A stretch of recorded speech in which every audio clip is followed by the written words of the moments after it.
1:05 da tarde aquí nos Estados Unidos. Estou no meu despacho na Universidade en Martin, no estado de Tennessee.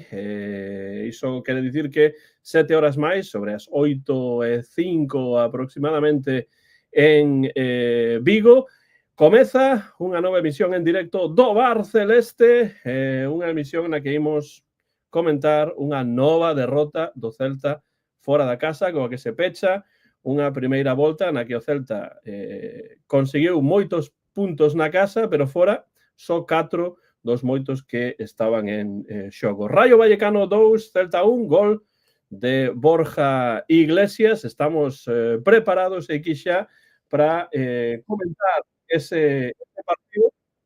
Claro, pois tamén outros partidos que van chegar ben axiña xa, porque o Celta esta semana vai xogar 2 encontros, un en Copa e outro en Liga. Unha aperta para todos os que xa están no chat. Temos a Jorge Tizón, temos a Dinky e seguramente haberá moitos máis celtistas que pasarán polo chat nesta oriña máis ou menos que estaremos aquí en directo. En Vigo, perto do Estadio Municipal de Balaídos, temos o cofundador do bar, o meu bo amigo Fernando Rodríguez Estévez. Que tal, Fernando? ¿Qué tal, Antón? Aquí pues, capeando un poco el frío. Ya sé que nada comparable con lo que está pasando ahí en Estados Unidos, pero bueno, aún así tenemos que poner un poquito la calefacción. Te mando a ti un fuerte saludo, un fuerte abrazo. Feliz de volver a estar aquí en el Bar Celeste para contar lo que pasó hace muy poquito en Vallecas. Y bueno, un saludo a todos nuestros seguidores en YouTube, en Facebook, en iVoox, en Spotify. Ya me olvido de alguna red social, seguro. Sí, todas as que hai e que están ainda por haber. Fernando, ti estiveches en Vallecas, moita friaxe, sobre todo despois da derrota, ¿no? Sí, la verdad es que, bueno, el frío típico de Madrid tampoco fue de las noches más frías, ¿eh? Tengo que decir que este invierno está siendo bastante respetuoso, tanto aquí en la costa como en el interior. Pero bueno, sí que, bueno, el hecho de perder te deja bastante helado y, bueno, me lo comentaba Marta Comesaña, ¿no? A la que mando desde aquí un saludo, nuestra colaboradora, que no aprendemos, ¿no? Ni aprenden los jugadores, ni aprendemos los aficionados, que seguimos teniendo fe en que algún día fuera de casa mejorarán las cosas, ¿no? Luego veremos los detalles. Sobre todo Fernando, que leva viaxado co equipo arreo desta primeira parte da tempada. E tamén en Vigo, xusto despois de sair do traballo, está aí Susi Bugallo. Benvida, Susi, que tal? Hola, Antón, hola, Fer. Pues nada, aquí estamos, sí, con un poquillo de frío, un poquillo de friaxe aquí, como decía Fer, coa calefacción acendida. pero bueno, nada, eu polo menos non pasei frío en Vallecas como Fer e máis a nosa amiga Marta, pero bueno, que como todos os centristas, pois quedei un poquinho fría co resultado da xornada pasada, pero bueno, xa estamos acostumados. Non aprendemos, Fer, tes razón. No. Derrota do Celta, Susi, pero ao menos gañaron as celtas. Gañaron as celtas. A pena foi que tamén gañaron as rapazas do Deportivo e o Olímpico de León, así que, bueno, mantemos esa terceira posición, pero, bueno, seguimos sumando, empezando moi ben a segunda volta. Así que, por esa banda, non hai queixa. No, quedan moitos partidos e se o Celta non gaña fora, pois ao menos as celtas sí que van sumando de 3 en 3. Bueno, fora Antonio... Sí. Fora da casa, aí está. Fora da casa, que é importante dicilo. No centro da cidade de Vigo, alguén que tamén estivo en Madrid, pero antes do partido do Celta, non estivo en Vallecas, pero sí que estivo en Madrid nun recital poético.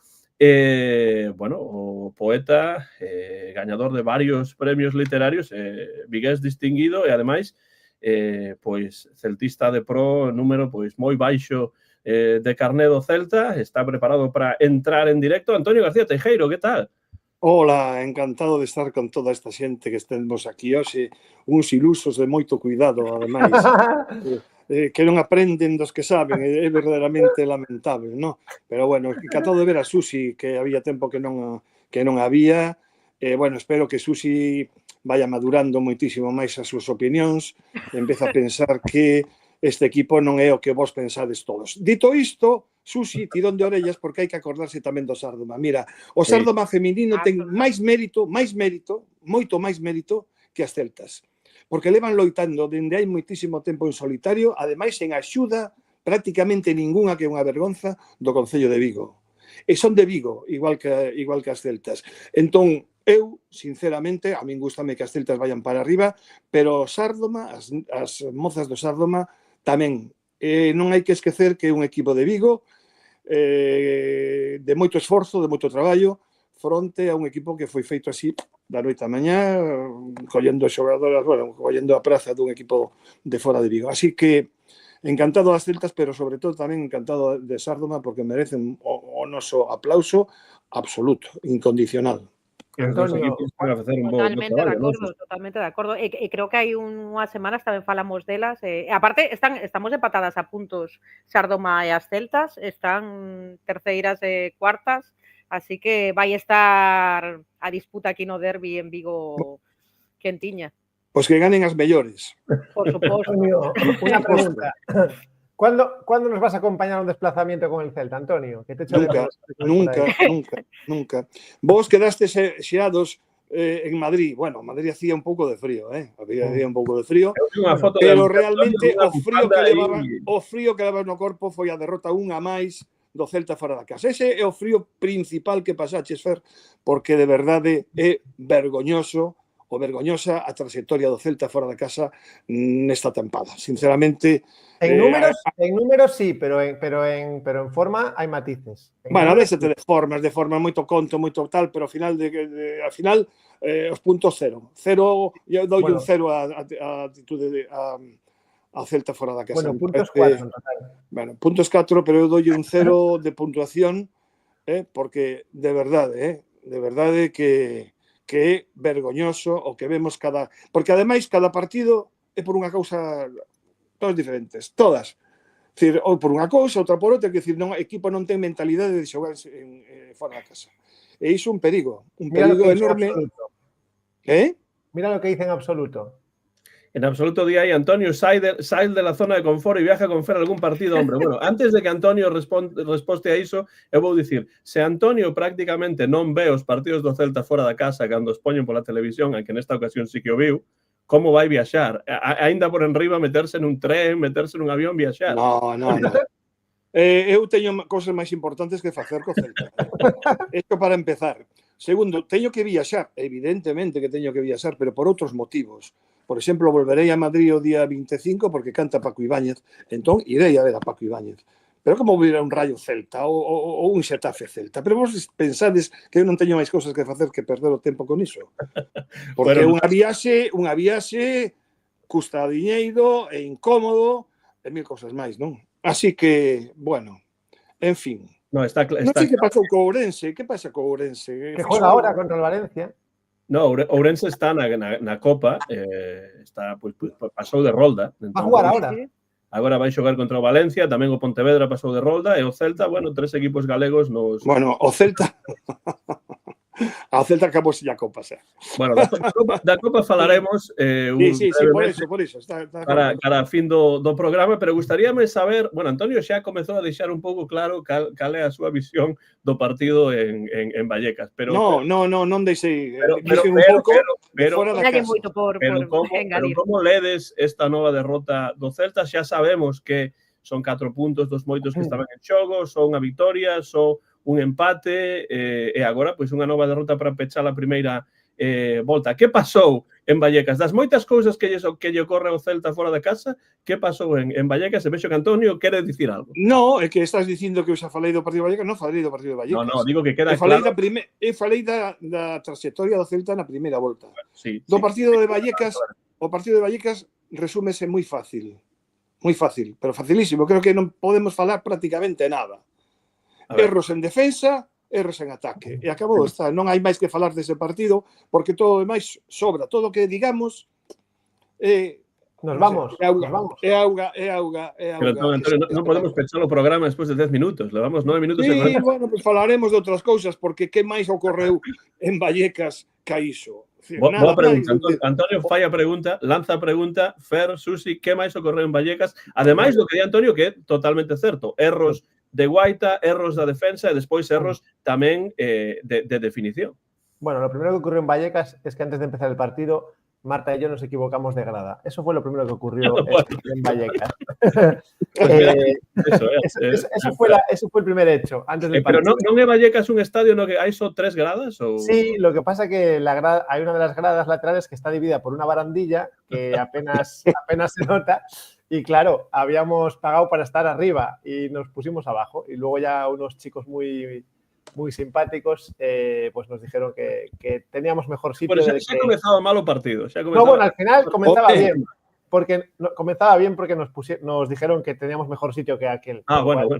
Comenzó bien. Mellor sitio para ver unha derrota máis do Celta, claro. Claro, correcto. Y luego el partido lo comienza mejor el Rayo, claramente, mucho mejor asentado en el campo que el Celta. No sé decir los minutos, pero bueno, igual un cuarto de hora, 20 minutos, sí que el Rayo estaba mucho mejor. Claro, si a esto le sumas ese error de Guaita, en este caso, en esa salida, pues todavía peor. Es verdad que, bueno, viendo las imágenes, creo que es más error de Guaita que posible falta. Yo en el campo, en directo, para mí era falta clarísima. Y viendo las imágenes, creo que no. Creo que ahí a Guaita le falta contundencia, le falta fuerza y le falta imponerse en esa área pequeña, ¿no? Ya digo, en directo parecía falta, en las imágenes creo que no. Creo que a Guaita, por desgracia, pues ahí falla, ¿no? En ese lance. Es verdad que luego, bueno, se pueden hablar de más errores, que si está muy solo el que remata, bueno, en fin, es una consecución de errores. El Celta luego se recupera, en torno a 20 minutos, 25 minutos, ahí en ese momento se recupera y aparece un poco más la versión a la que estamos acostumbrados, dentro de que el campo es, bueno, pues muy particular, el de Vallecas, el Celta se logra adaptar, mete ese empate y nos vamos al descanso con bastante esperanza. Y en la segunda parte, bueno, pues lo que sucede es que un error puntual realmente echa por tierra pues el trabajo del Celta. Creo que en la segunda parte el Celta está... cuando no estuvo el Celta fue en esos primeros 15, 20 minutos.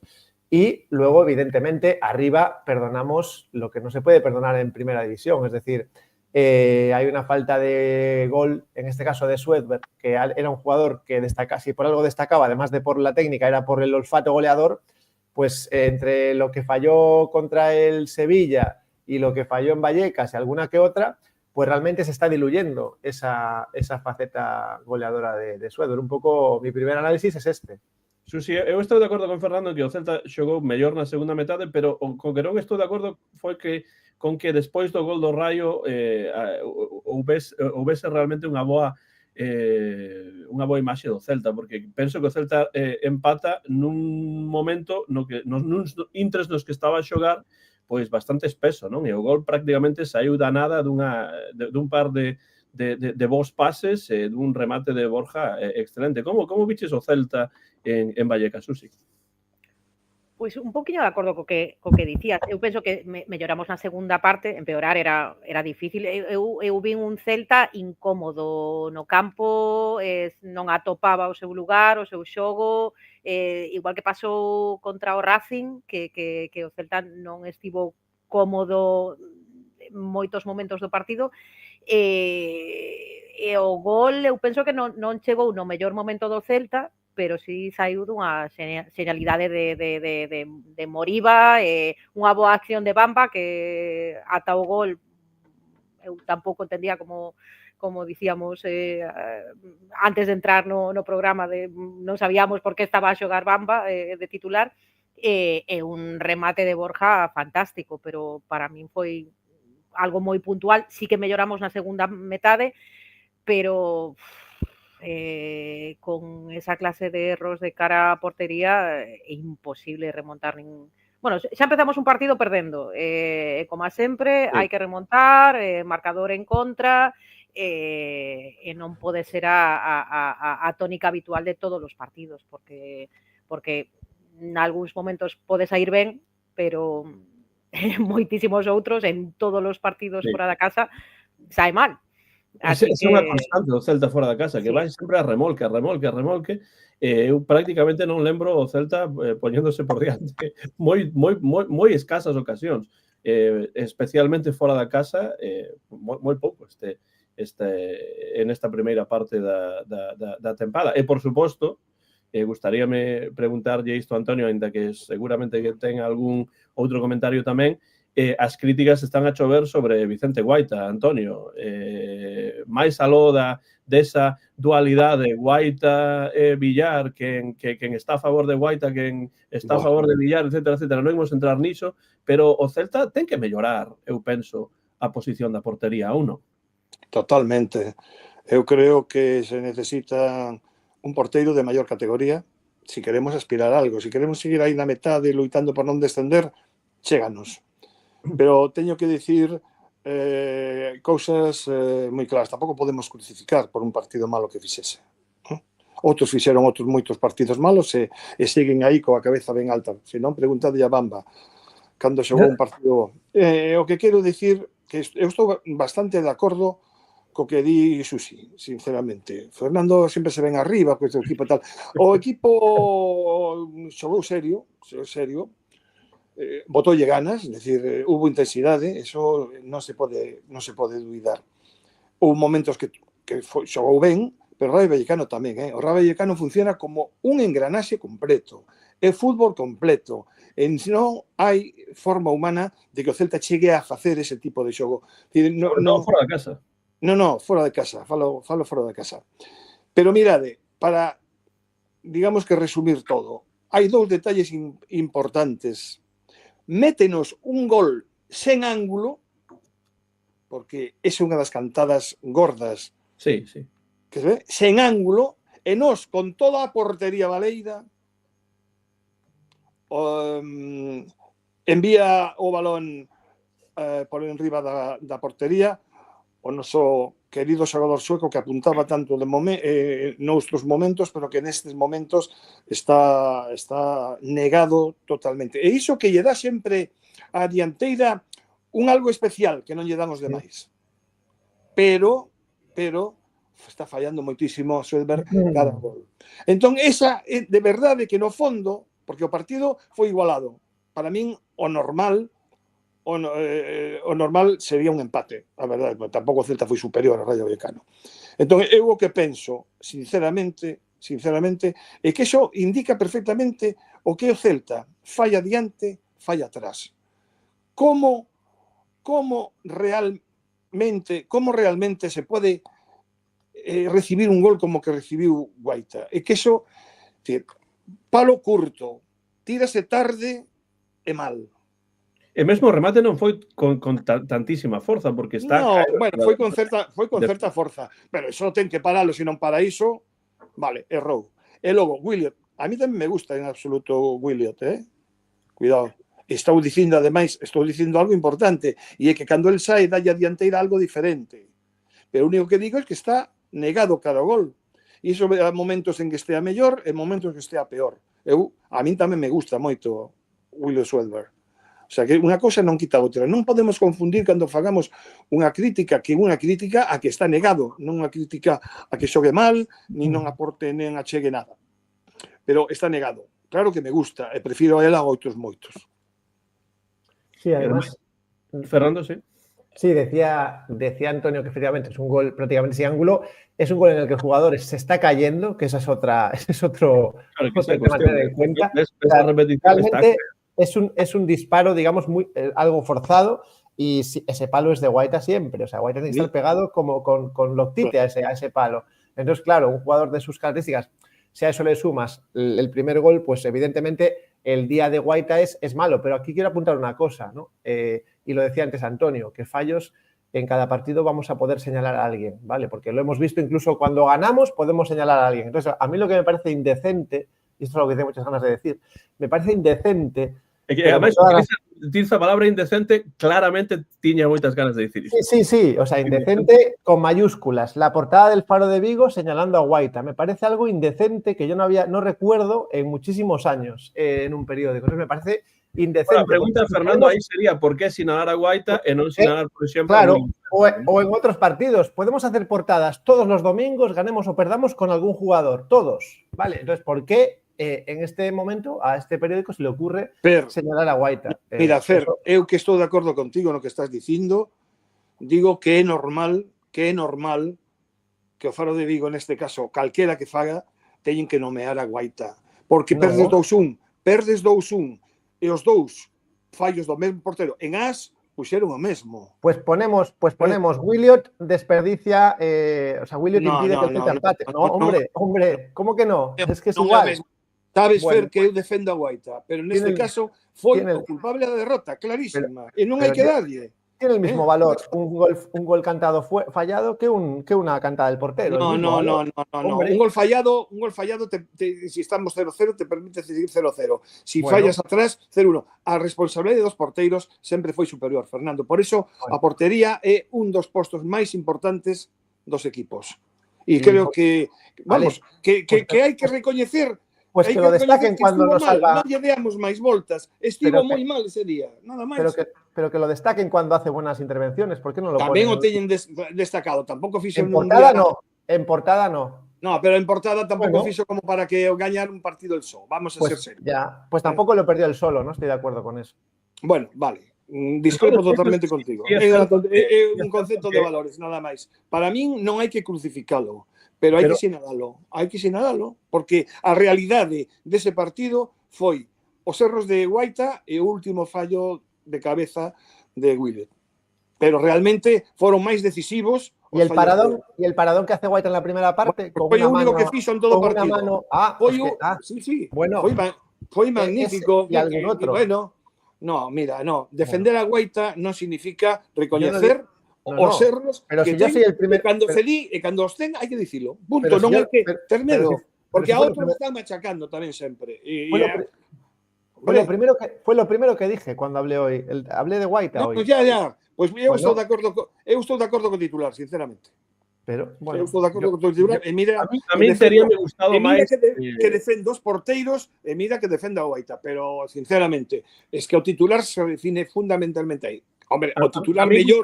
máis un titular que fose que falase das dúas cuestións, porque sería un titular que faría fincapé nos problemas en defensa e nos problemas en ataque. Que foi o meu titular.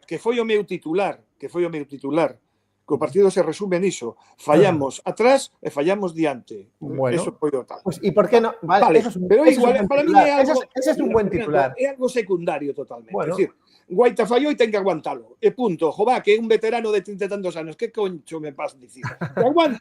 Que aguante, porque cando sae mal, pues hai que dicilo, pero cando sae mal e tan descatastrófico como foi outro día, pues hai que dicilo tamén. Que aguante. É un profesional e ten que asumilo. De todos os xeitos, o que queda claro, Susi, nese titular é que os erros dos porteiros son o que realmente máis se lembra nun partido e non tanto erros dos dianteiros. Por eso digo eu, claro. Ese tipo de situación vai coa descripción dun porteiro, non? Claro, que eu penso que un pouco a situación, porque sinalar a Guaita neste partido é inevitable, porque ao final non estivo ben, está claro, non crucificalo tampouco, porque fixo moitísimos partidazos, cantas veces lembrámonos de balóns que sacou que significaron quedar con 3 puntos ou puntuar en non foi portada. Partidos. Y no fue portada. No, porque tampoco ganó él solo un partido. No, pero pues tampoco, bien, correcto, pues tampoco lo perdió. Este tampoco lo perdió. Para mí sí. Para mí onte perdeu, porque además, cuando estás perdiendo un 0, eso de un golpazo cuando ven o gol que te meten, estás perdiendo un 0 y consigues empatar nunha xogada que volve outra vez a fallar o porteiro, destroza absolutamente calquera plan e calquera actitude. E os xogadores pesan. Así que eso é clarísimo. Porque o porteiro, como dicía Antón, e como dicen eu antes, o fútbol sempre se mellora, entre comiñas, sempre a través dos porteiros. A porteiros non lle dan prácticamente posibilidades de nada. Non pode recibir un balón de atrás, non pode colletar coa man, ten que empezar cada día, se fai o fútbol máis dinámico gracias a apreciar os teus porteiros. E xa está. Ao que temos que dicir claramente, e non diremos máis voltas á cuestión, xa o dixeches que querías dicilo, xa o dixeches, e a discusión é vana, porque realmente que me vas contar a min? Ya está, quedou aí, ti o dixeches, quedaste contento, e eu non estou de acordo, punto. Nada máis. Suso, Bueno, estabas hablando tú. É que estamos discutindo, perdendo un montón de tempo pero por unha cousa dunha portada de falar. Pois sí, señor. Comenta Víctor aí nun comentario a comparación a que chegamos sempre, cada vez que fallaba Iván Villar, falábase de Guaita ten que ser o porteiro titular. Cando falla Guaita parece que os Iván Villaristas teñen que dicir, vedes como Guaita non é infalible. Ao final, eu penso que non é unha cuestión tampouco de comparalos, eu sempre fui moi pro Iván Villar, pero non quere dicir que non pense que Guaita é un excelente porteiro. O que pasa é que nin antes era tan bo, nin é tan malo despois dun mal partido. Eu penso que a solución non pasa únicamente pola portería, porque eu estou de acordo con Fernando en que os partidos, sí, o partido parcialmente foi erro de Guaita, esa derrota foi provocada por eses 2 erros de Guaita, aínda que eu penso que, inda que non estivo fino no primeiro gol, eu penso que sí houbo falta. Ese outro tema, creo que se podería pitar falta porque para mí non. Camello tocou, para min tampouco, nada. Que pasa? Que iso non disculpa a Guaita, porque aínda que houbese ou non houbese falta, saiu sen forza, sen convicción, totalmente, sen estar pendente de se había outro xogador ás costas, así que mal por Guaita. Pero bueno, ao final, eses erros que tivemos en ataque, ese centro do campo que non acabou de funcionar, salvo momentos puntuais, como no primeiro gol, ao final, todas esas cousas derivan en que non conseguimos anotar o gol que nos daría ese outro puntiño. Para mí o problema dese primeiro erro de Guaita foi que cambiou totalmente a situación do partido xa en o comezo, non? Porque eu penso que 4 ou unha cousa así. E cando estás intentando conseguir empatar ou gañar, perdón, pois pum. Claro. Na primeira xogada Guaita saí moi blando. E entón, eu dixo antes Fernando moi ben, non saí con contundencia. Entón, un roce, que foi o que hubo, acabou con el. Para min o máis grave do partido, desde o punto de vista arbitral... Temos unha invitada. Para min, o máis gordo do partido, o peor do partido, desde o punto de vista arbitral, foi o penalti que lle fixeron a Borja Iglesias. Sí. Creo que foi no primeiro tempo, ahora teño dúbidas se foi no primeiro ou no segundo, pero foi collido, zapateado, sí. No primeiro, agarrado e tirado, e o árbitro mirou para outro lado. Ese sí que realmente é algo que de verdade é inexplicable, non? Pero de todos os xeitos, non esquezamos, 4 puntos de 27 na primeira volta. Sí, falaremos xa axiña de como valorades esta primeira volta do Celta en xeral. Temos por aquí, para rematar coa cuestión do porteiro, unha cousa que di en absoluto.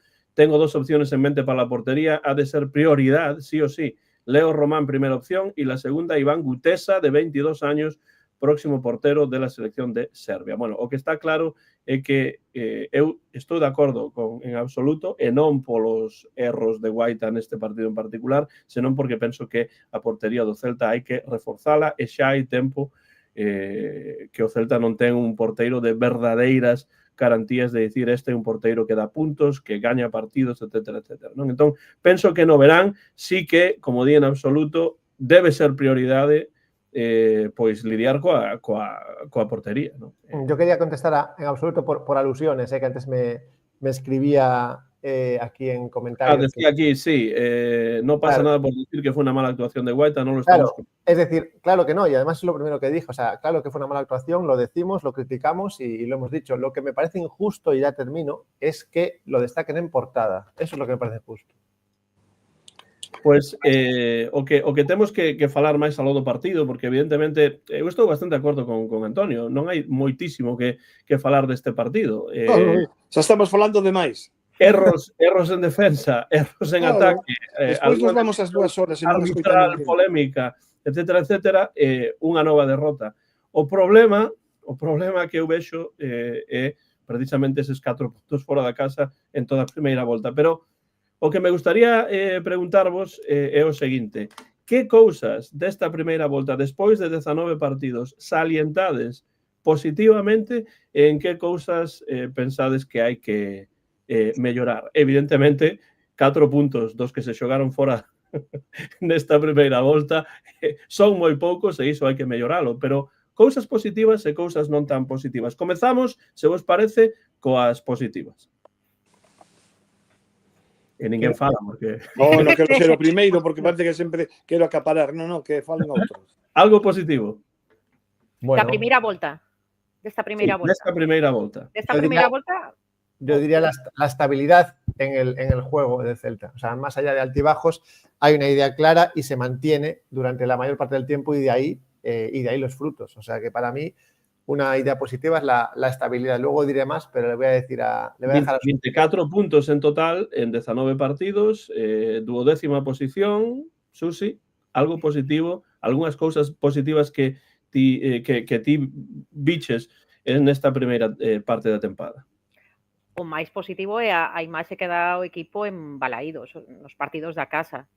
Porque eu sí que era das que, cando falábamos da mala actuación do Celta fora da casa, sempre dicía, bueno, pero non todos os partidos foron malos, os resultados non acompañaron, pero non sempre...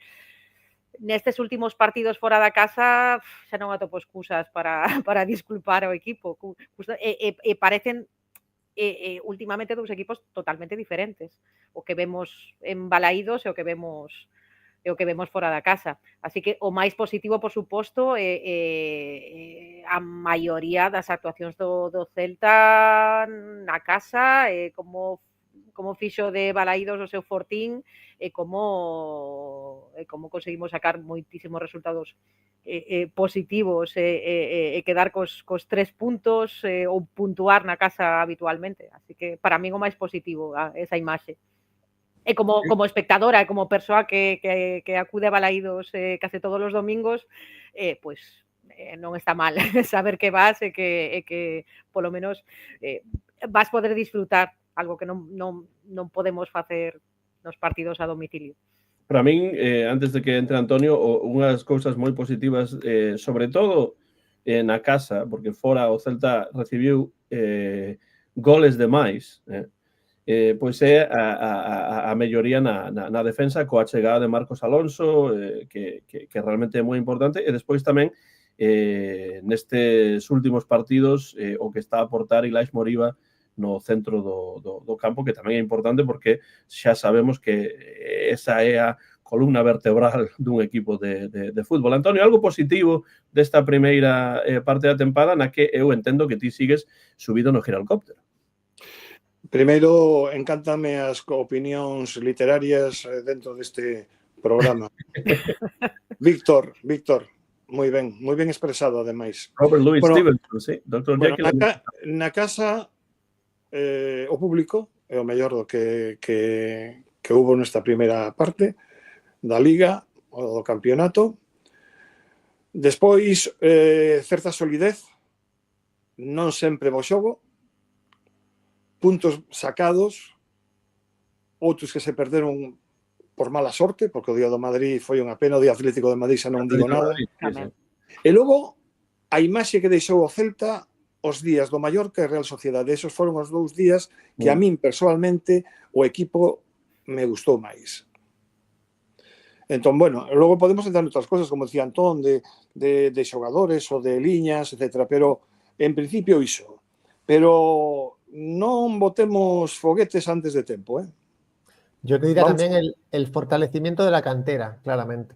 Bueno, pero eso despois. Sí, pero, ollo, despois, que empeza a haber xogadores da canteira que van para baixo, Diso tamén podemos falar, Porque salvo Javi Rodríguez, os demais... Bueno, pero iso sería parte do negativo, non do positivo. Claro, pero bueno, comentando como algo aparte, porque estou vendo que hai xogadores que xa empezan a non contar demasiado e outros que hacen 2 xogadas un partido e pasan 3 de vacacións. Hombre, Carlos Domínguez no estaba contando y el otro día jugó muy bien. Sí, muy bien, y el segundo gol empezó con él. Bueno, Un sí, pase, eso sí. un pase que quiso dar a no sé quién y mandó uno fuera directamente. Bueno, pues mira, ahí me estás dando la razón de que no perdimos por culpa de Guaita. No, bueno, pero digo que aí é un fallo del, pero non decisivo, porque logo hai a xogada. Pero quero decir que bueno, que está moi verde, sei que estando moi verde. Mike Muras di aquí unha cousa interesante, temos mellorado a nivel coral, que non xogue Aspas xa non dá tanto medo. A mí me sigue dando moito medo, sinceramente. Eu creo que Iago Aspas é o que pon certo orde aí dentro, é o que provoca que moitas defensas estean con el, e para min non estamos aínda acostumados. A mellor na casa, depende, pero dende logo fora de casa non. Esa sí que fora de casa o Celta tamén xogou con Iago Aspas moi mal, pero me parece que darlle moitos aos contrarios, que Iago Aspas non estea, aínda que sea, polas marcaxes que lle fan a el. Sí, ademais é que... Contándole a Mike Muras ou Mike Muras. Ademais, entendo que é Mike, pero podría ser Mike tamén. Unha cousa que me parece interesante nese sentido é cal pode ser o papel dos xogadores da canteira na segunda metade da tempada, porque está claro que os xogadores da canteira nesta primeira parte da tempada tiveron pois unha presenza importante no equipo, en algúns casos máis e menos, hai altibaixos, hai xogadores que comezaron mellor e agora non están tan ben como di Antonio, pero que agardades da canteira nesta segunda parte, nestes segundos 19 partidos de Liga, e despois falamos de cousas para mellorar. Fernando. Venga, va.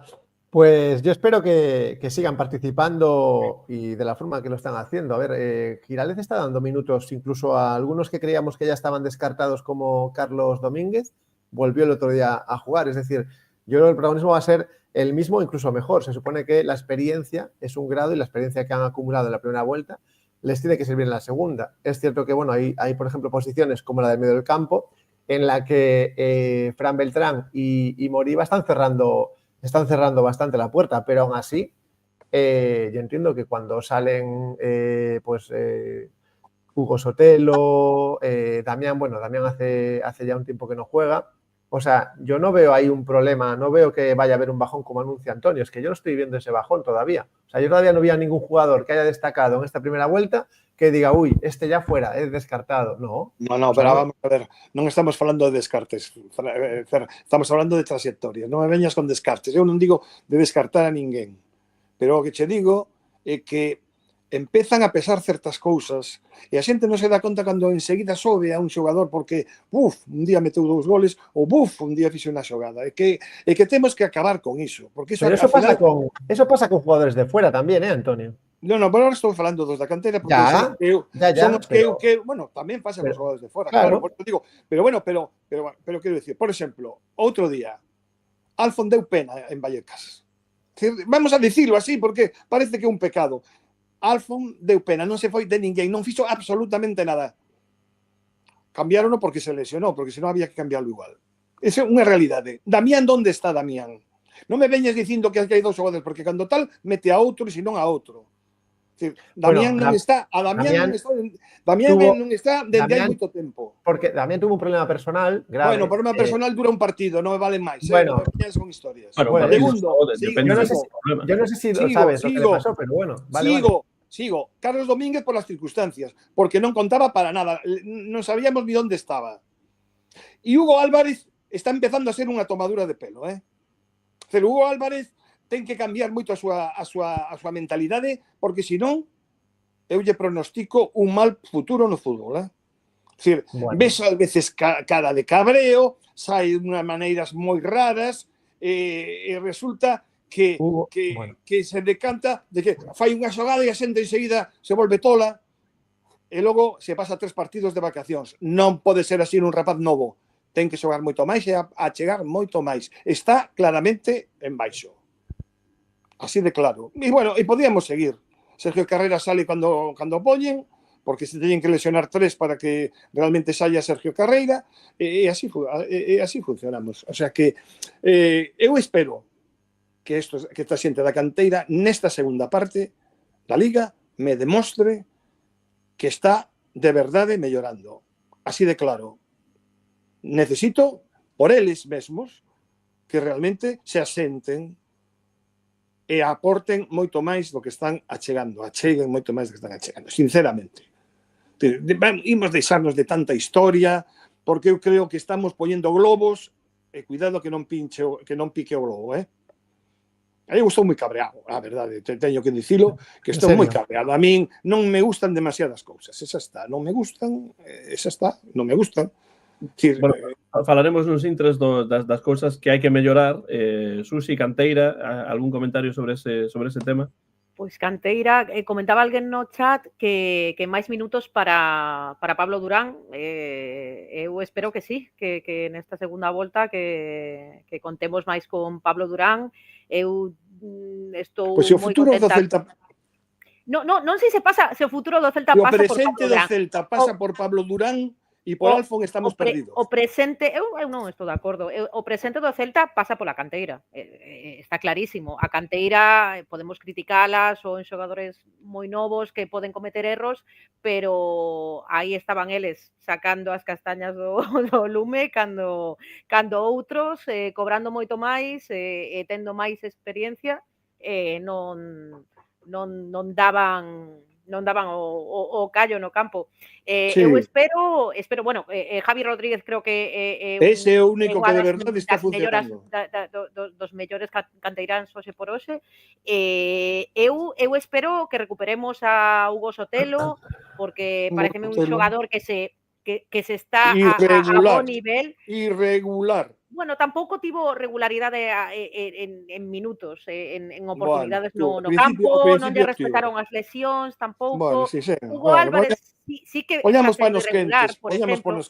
Hugo Álvarez, que é un rapaz que é capaz de maravillarnos a todos en xogadas de ataque, está sendo moi irregular. Entón, eu espero que estes canteiráns que nos ilusionaran tanto nos seus inicios vayan recuperando non sei se a confianza, boa forma, pero eu sí teño confianza na canteira. Si que hai algúns casos, sí, o caso Damián, caso Carlos Domínguez, que parecían titulares indiscutibles no 11 de Claudio Giraldez,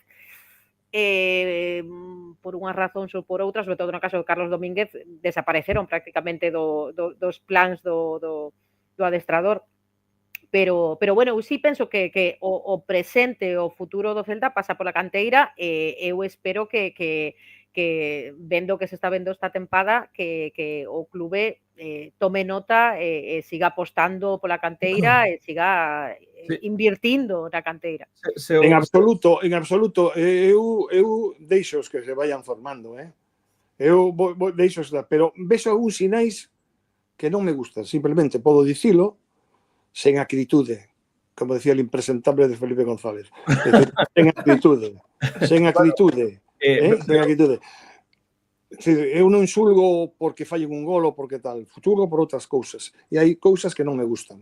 Bueno, se o futuro e o presente do Celta pasa pola canteira, este comentario de Celtista hasta la médula é importante. O acomodo histórico nos canteiráns do Celta supoño que fala do feito de que pode haber xogadores que, por ser canteiráns, se acomodan nunha situación e nun aporte específico e despois non pasan de aí porque ao ser canteiráns non reciben tantas críticas ou ao menos non tantas críticas como outros xogadores que veñen de fora. Que pensades sobre ese? Bueno, yo antes de nada quería hacer una aclaración aquí respecto a Hugo Álvarez, y respecto a lo que dijo Antonio, y voy a dar mi opinión. Hugo Álvarez para mí tiene un valor incalculable para el Celta. ¿Por qué? Porque aunque no esté en su mejor momento en algún partido en concreto, es capaz de desatascar partidos malos y además lo hace de una manera, pues ya lo hemos visto en la primera vuelta. Entonces son jugadores... Más de una vez. Son los típicos jugadores que solo tienen los equipos grandes, que cuando el partido va mal, de repente aparece y te resuelve el partido. Eso bueno, pues si estamos esperando esos jugadores, vamos de lado. Eso lo tiene el Celta en Hugo Álvarez. Entonces, nada, bueno, menos lobos. Con el valor que tiene Hugo Álvarez. Menos lobos. Menos lobos. Menos lobos. Tenemos aquí a Messi, que nos va a hacer una xogada que tal y cual. Que non, home. Que non, que un xogador novo ten que actuar de outra maneira. Fernando, un xogador novo ten que traballar máis, ten que loitar moito máis, ten que dar outros aí, ten que asumir os cambios con total tranquilidade. Decir, que non estou de acordo, que así se forma mal. No, sí, que estamos crendo que temos aquí a Messi e resulta que non o temos, Yo no dije ese xogador que tal. O Celta non pode tener un xogador que rasque todo o partido porque en un momento pode desatascar. Non, igual e a prova está que non está xogando. E a prova está que non está xogando. Por algo será. Cando puso partido tras partido, que a mí me parecía unha loucura aquilo. Non tiña sentido absolutamente ningún. Cambiaba a todos menos a él. É que eso non é normal. Non é normal. Hablo de hechos y es lo que ha pasado en esta primera vuelta. Eu tamén falo de outros feitos. Bueno. E está, como estamos esperando que salga un xogador que en el minuto 75 faga unha xogada e durante todo o partido estemos xogando con un menos, pues está fenomenal, vamos, a cousa. O Celta non se pode permitir ese luxo. Pero realmente pensades que a afección, os seareiros en xeral exixen menos os canteiráns ou por ser canteiráns sen dúbida ninguna agardamos máis? E iso está ben, sen dúbida ninguna, e iso está ben, porque antes era o contrario. Cando eu era máis novo, os canteiráns machacábanse, como nos fixesen tal. Pero realmente iso está ben, pero iso tamén teñen que comprender que hai que corresponder a esa paciencia. E ás veces acomódanse, sí señor, estou de acordo. Yo creo que Claudio no regala minutos a nadie, ni a canteranos, ni a... Bueno, a Hugo Álvarez le regalou minutos sí, para un pero a Bamba sí. A Hugo Álvarez. Máis falar de Bamba e menos falar dos canteiráns, porque de Bamba é un escándalo, por favor. No, pero mira, Susi, acaba de decir que Claudio non regala minutos a ninguén. É mentira. A Bamba sí, eso para empezar. E a Hugo Álvarez tamén, porque vimos durante partido tras partido que iba menos e seguía e os demais os cambiaba, pero a él non. Bueno, tamén confiou noutros xogadores que hoxe por hoxe Damián era unha persoa que era titular de seguido e mira, xa non entra nos plans, non sei cal é a situación, pero bueno, Hugo Álvarez agora mesmo non entra nos esquemas dese 11 inicial de Claudio. Últimamente non o vemos, podes miralo nunha segunda parte, pero así que eu penso que regala minutos a Bamba especialmente, que penso que non sei se queren amortizar ese. A Bamba é evidente, penso que cos datos na man non se pode estar. O de Bamba chama feo. Pois mira, si regala, entón que pasa? Regala a Bamba e a outros non. A los canteranos no les está, digamos, tratando de diferente manera que a un jugador de fuera. O sea, creo que no. O sea, sinceramente. No sé. Sigamos adiante, porque isto... Un xogador de fora, do que di Rubén Lomba aí, que hai que falar é Chervi. Como ves a Chervi nos últimos partidos? Semellaba que estaba totalmente escondido, fora do equipo, tal cual, e agora nos últimos partidos está a xogar máis. Yo me alegro por Chervi, la verdad, que se haya unido a la causa, alguien que parecía descartado, que vuelva a estar ahí. Y al menos, bueno, pues está visto que trabaja, a lo mejor le falta un poco hacer más jugadas pensadas para lo que vino para ser un jugador de ataque con más, digamos, incidencia en ataque.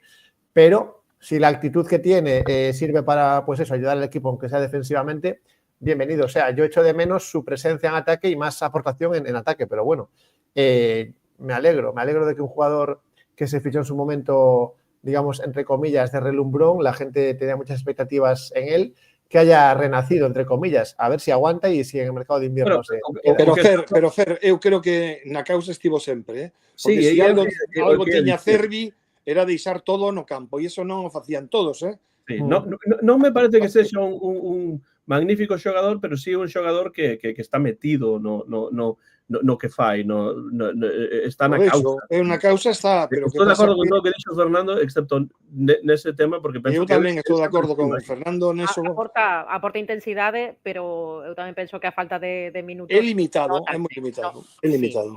Sí, é un xogador que, bueno, eu creo que el sabe cales son os seus puntos fortes e as súas debilidades, e, bueno, el explota os puntos fortes, ese traballo, ese deixar todo no campo, pero, bueno, a nivel técnico, eu penso que a falta de minutos nótase tamén no acerto nos pases, que perde moitísimos balóns. Logo é o primeiro en correr para recuperalos, sí, pero bueno, penso que está lonxe do nivel que necesitamos, pero bueno, Sí, está na sí. causa, estou de acordo.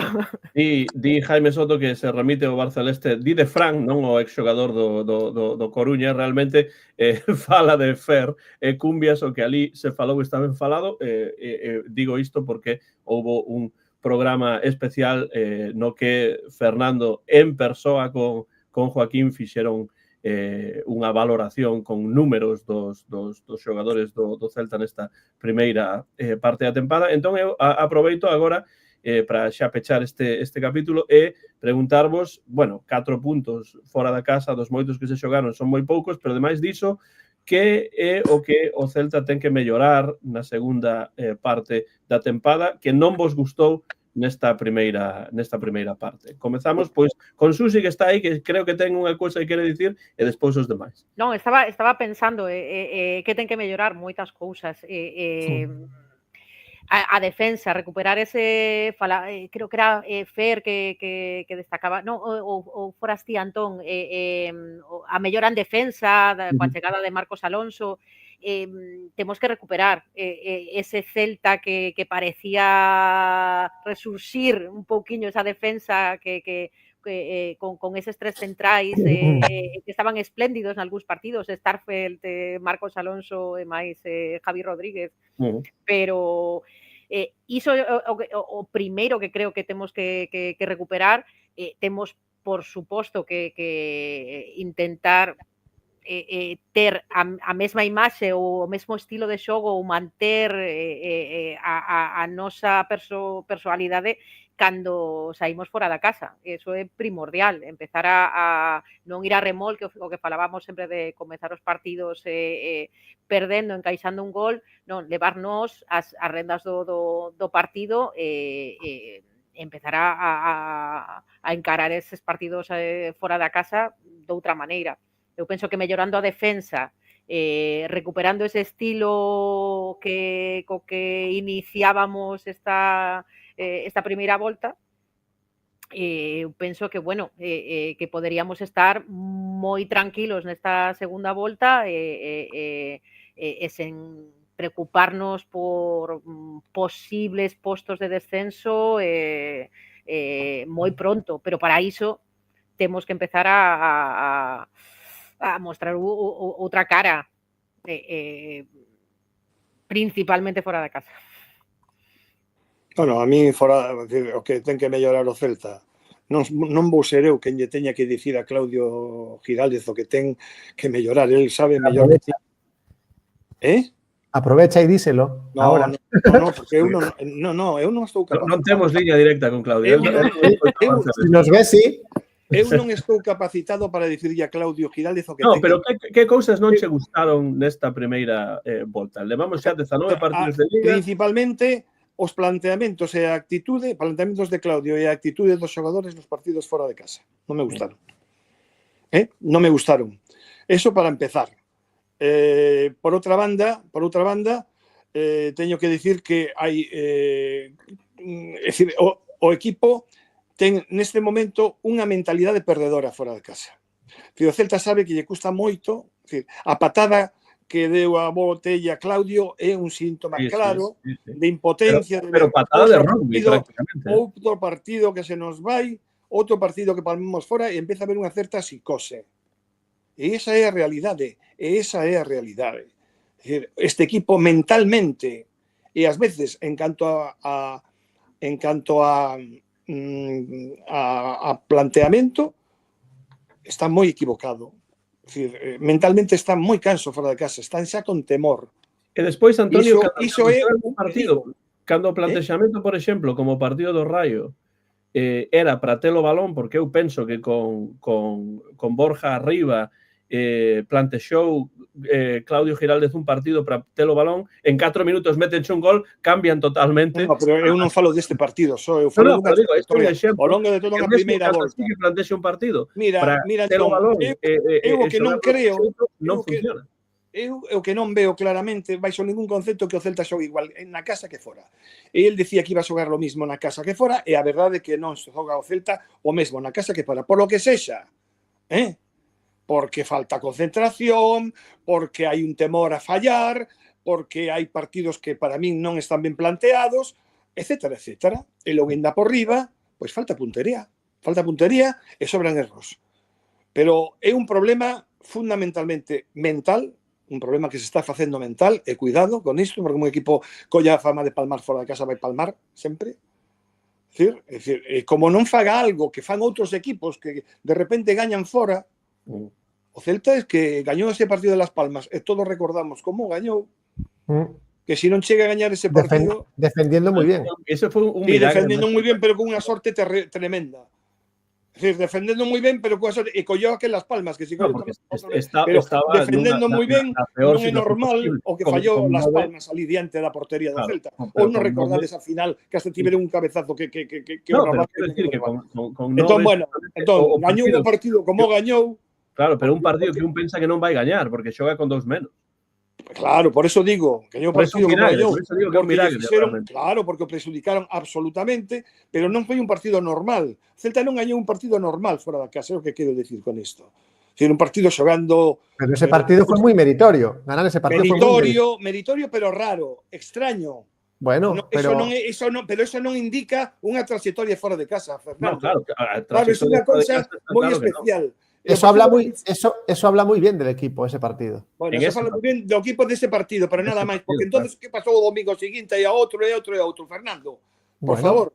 Pero se hablamos de ese... Non. Hai que buscar outra maneira de xogar fora, sinceramente. Así de claro. Que non é o mesmo perder fora da casa, como se perdeu en Leganés ou en multitude de... Bueno, en Barcelona, o Español non lle gaña ou contra Español tamén, pero 3-0 o Español que non lle gaña ninguén. Non, totalmente.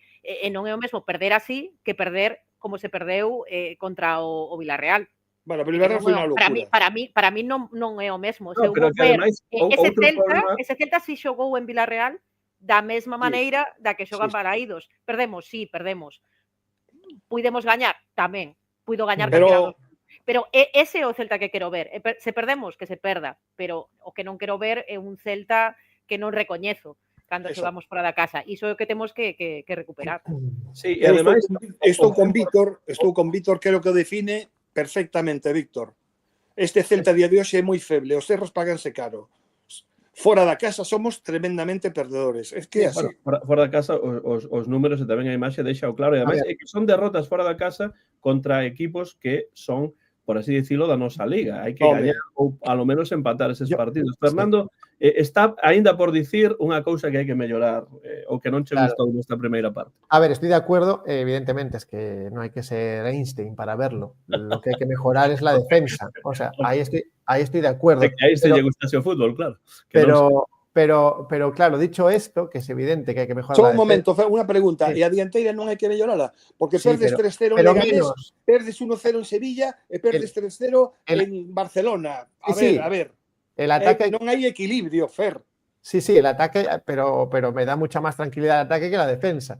Entonces, lo que yo digo es que teniendo que mejorar la defensa, hay algo que me consuela, a mí particularmente, hay algo que me consuela.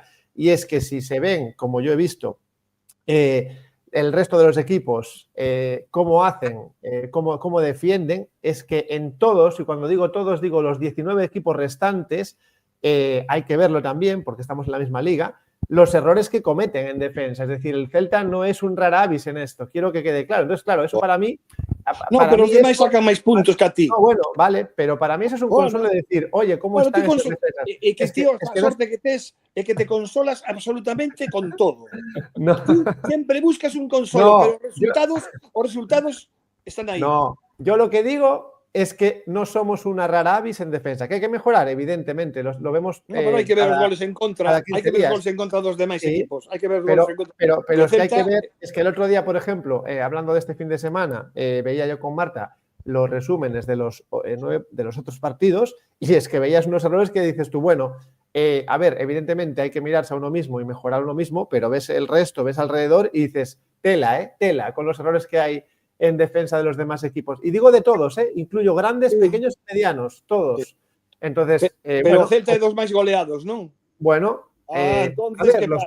los números, yo no voy a. Evidentemente, los números están ahí. Y ya he Porque dicho. non te interesa falar de números. Pero ¿no? así es lo primero que he dicho, que hay que mejorar la defensa. Bueno, pues entonces claro, que digamos que. Lo que digo es que no estamos a años luz defensivamente de muchísimos equipos, sobre todo. Años luz non, pero igual, bueno, que máis años luz que años bisiestos, é igual.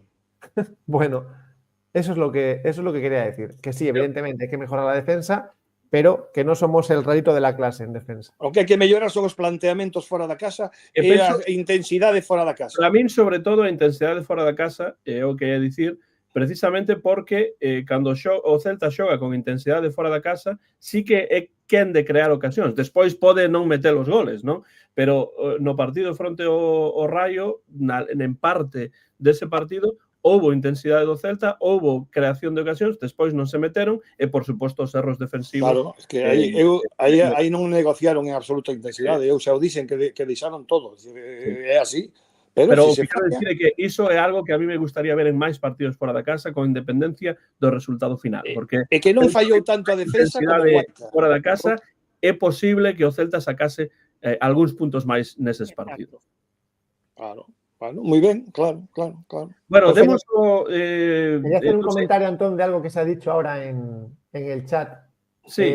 Que se está hablando del tema de los arbitrajes, ¿no? Quería decir un pequeño apunte, y es que Claudio, que me parece muy bien que hasta ahora dijo que de ese tema no quería hablar, ¿vale? El otro día se quejó abiertamente del arbitraje, de que si era o no era madrileño el árbitro, eso es una Entonces, lo que quiero decir es que Claudio, que iba muy bien en ese camino, el otro día, con ese comentario, lo que hace es un poco tapar realmente lo que el equipo necesita mejorar. Y yo creo que el Celta, yo siempre lo digo, cuando el Celta gana, que afortunadamente esta temporada estamos viéndolo muchas veces, el árbitro también falla, ¿eh? Lo que pasa es que no lo decimos. Pero el árbitro falla cuando ganamos y cuando perdemos. Esto lo digo siempre. Lo que pasa es que, claro, cuando ganas, del árbitro no hablas de lo bien que lo hiciste tú.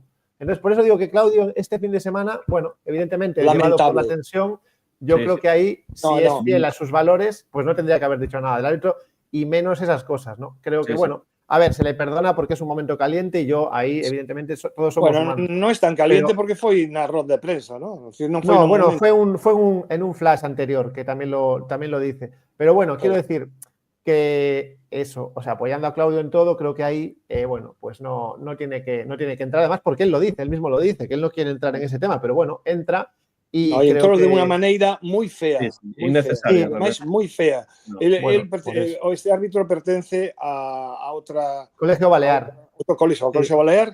Como é de Madrid, o que hai que buscar. Como é de Madrid, eso é unha resposta dun chiquillo. Sí, porque si Williot acierta en uno de esos y empatamos el partido, se olvida completamente del árbitro. Estoy seguro, además. Estoy seguro. O si no traga a Guaita, igual. Sí. Pero eu digo que un árbitro ten que ser capaz de arbitrar un partido, sexa quen sexa o equipo. Outra cousa é que despois pode haber suspicacias dos seareiros, etc. Pero eu considero que eu podería arbitrar un Celta Deportivo sen ningún problema.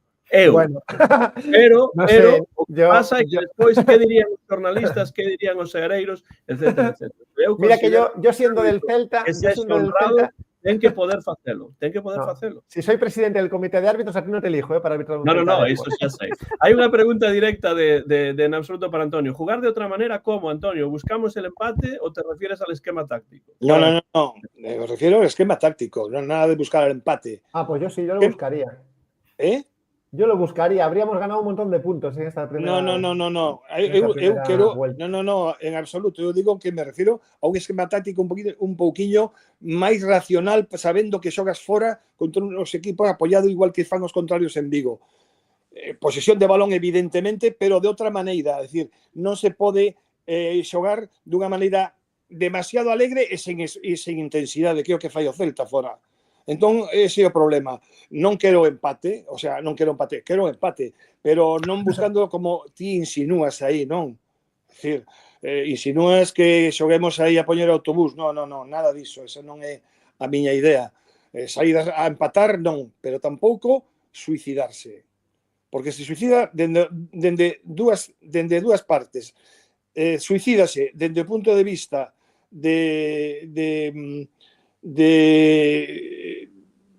bueno, Pero yo creo que, Antonio, yo creo que se puede buscar el empate sin poner el autobús. Yo lo creo eso. Bueno, pero... O que pasa é que suicidámonos se xogamos como xogamos en Balaídos, non? Porque tampouco estamos xogando como xogamos en Balaídos cando saímos fora da casa. Entón, no.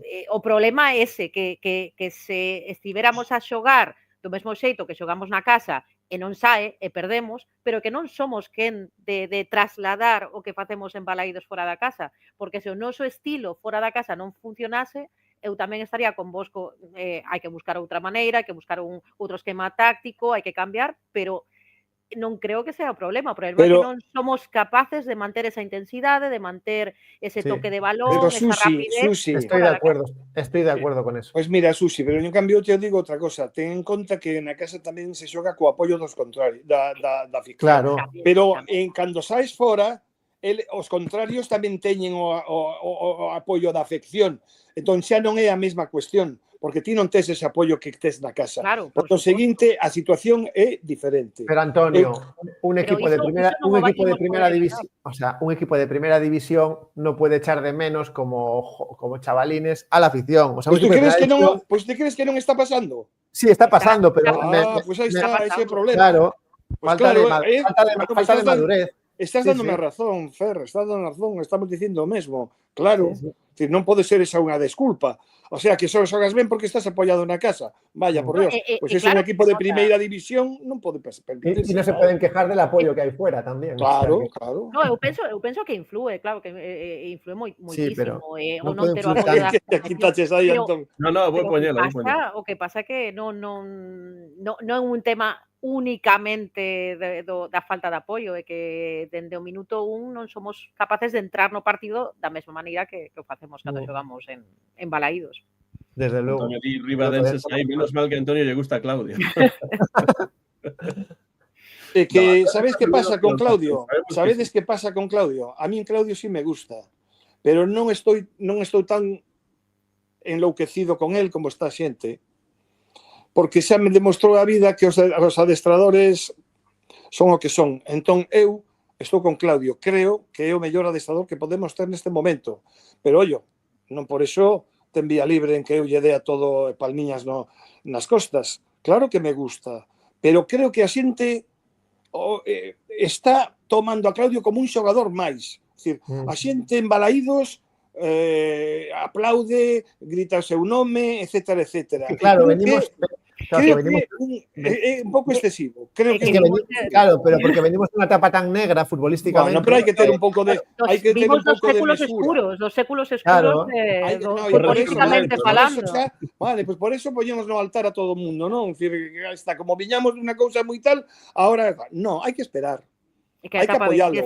Hai que aplaudilo, pero non hai que entronizalo, non entronizalo. Bueno, pero nos está dando una tranquilidad que no teníamos el año pasado. Vale. É un rapaz da casa, Tranquilidad vende tranca. tenemos un colchón que no teníamos el año pasado, Antonio, en estas alturas. Mira, ese é o titular, anota, Antón, vale, moi ben, un colchón. Pero cuidado, que veñen curvas agora, Sí, ya. Oye, Antón, que son as 9:15. Sí, imos coas puntuacións do partido. Evidentemente, Guaita non vai levar puntos, pero... Bueno. Tampouco Emilio Svedberg. Calla que Fernando igual lle cae ben, como lle cae ben, igual lle dá un punto pola parada que fixo no córner aquel.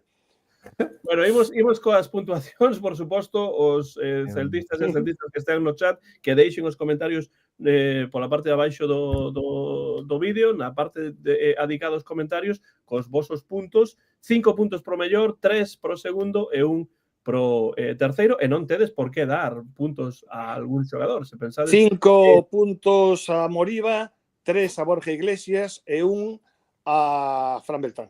Bueno, pois Moriba, Borja e Fran Beltrán son os tres de Antonio. Estaba a dicir que non é preciso darlle puntos a todos, senón que Sí, bueno, pero creo que o esforzo hai que compensalo tamén. No propio o esforzo hai que recompensalo. Sí, non, estou de acordo. Bueno, Susi, Fer, que pensades? Quen quere ir segundo? Pois eu estou bastante de acordo con Antonio. Vaya, hombre, gracias. A orde, pero sen que serva de precedente. Ninguén quere estar de acordo comigo, esa o sei. Bueno, sí, te quejarás. Si quieres, te hablo de mi vida, Antonio. Pero os meus puntos son un para Fran Beltrán, tamén 3 para Moriba e 5 para Borja Iglesias. Bueno, entón, moi semellante, pero cun cambio aí de... Un cambio entre Moriba e Borja, sí. De xogadores, moi ben. Bueno, que eu me alegro porque son borjistas. 5 para Borja, 3 para Moriba. E beltranista tamén, dende toda a vida. Eu tamén son beltranista. E no pouco que coincido con Fernando. Sí, un que é beltranista é Fernando. Imos alá. Bueno, a ver. Fernando.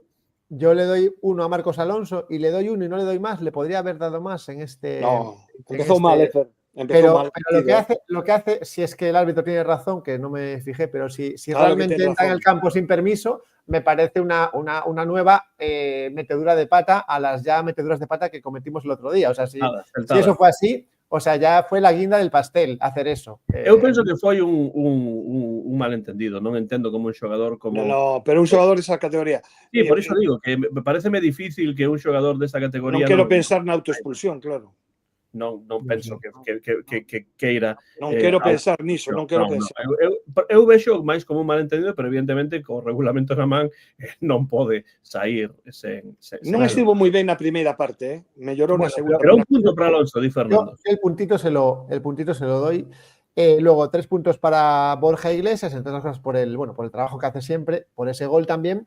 Y 5 para el ex Moriba. Mira que este jugador no lo tragaba yo al principio y ahora... Tampoco. Sí. O sea que ahí queda la puntuación. Bueno, vou tamén con un 3 e 5. Bueno, eu ia darlle un punto a Alonso, pero despois diso que ocorreu ao final do partido, pues non podo facelo. Mesmo se penso que foi un malentendido. Entón, eu vou darlle un punto a Beltrán, 3 a Moriba e 5 a Borja, como Susi. Porque penso que foron os mellores xogadores do partido.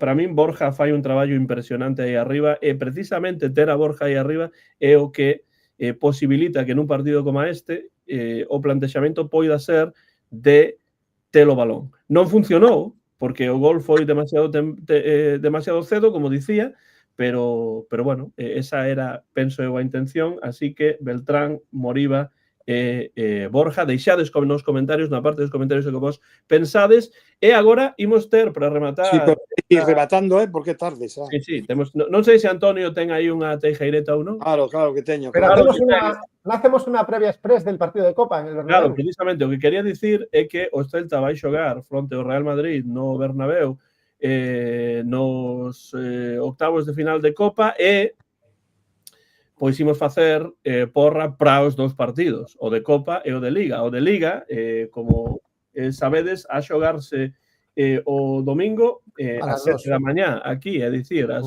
2 da tarde. Non me fales diso porque xa é...